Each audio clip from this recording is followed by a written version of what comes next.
chicken, uling, and rice. Pero ang tunay na kwento ng Mang Inasal, mas nakakagulat pa kaysa sa presyo ng extra rice ngayon. Alam mo ba ng Mang Inasal, ang paborito nating under rice chicken inasal ay nagsimula lang sa isang maliit na branch sa Iloilo? Isang batang negosyante lang ang may ideya nito. At ngayon, isa na siyang pinakamayamang Pinoy sa bansa. Tara, alamin natin ang kwento ng Mang Inasal. Ang Mang Inasal ay tinatag ni Edgar Injap Sia noong taong 2003 sa Iloilo City. Noong panahon na yon, wala pang fast food na nag-aalok ng lutong bahay. Dinasal na mabilis ang serbisyo. Naisip niya, paano kaya kung ilapit natin ang lasa ng Bacolod-style chicken inasal sa masa pero gawin nating fast food style? So ang ginawa niya, gumawa siya ng own recipe para sa chicken inasal. May timpla ng suka, toyo, kalamansi, at secret spices. Nagdagdag pa siya ng twist unlimited rice. At doon sila nagsimula ang viral na lakas ng Mang Inasal. Hindi nang tagal, dinangsa ng tao ang branch sa Iloilo. Kaya nagbukas siya ng second, third, hanggang umabot na sa franchise 11.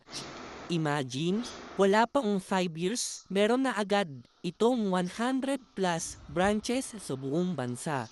Yung concept ng Unli Rice, lutong uling at Pinoy na lasa pinangkilik ng masa. At dahil sa lakas ng impact nito, napansin siya ng Jollibee Foods Corporation. Noong 2010, binili ng Jollibee ang 70% Mang Inasal sa halagang 3 bilyon piso.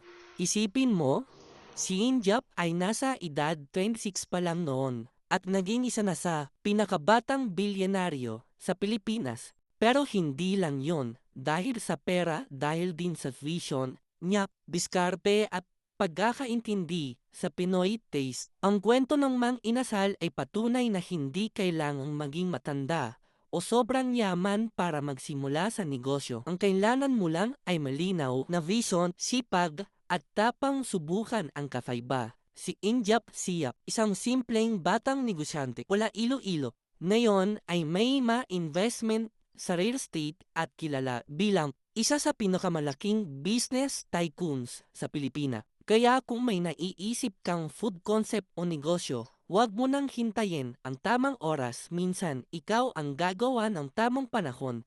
Gaya ng Mang Inasal, simple lang pero swak sa panlasa ng bayan. Bumili ka na ng dog uniform, Mang Inasal, sabihin mo para mamotivate ka araw-araw at ikaw na ang susunod na isa sa pinakamayaman sa buong Pilipinas na tulad ni Mang Inasal. Pwede kang bumili sa Shopee, Lazada, at TikTok shop natin. Pwede ka rin mag-wholesale para sa iyong pet shop. Para sa kahabangan na susunod na kwento, follow ka lang dito.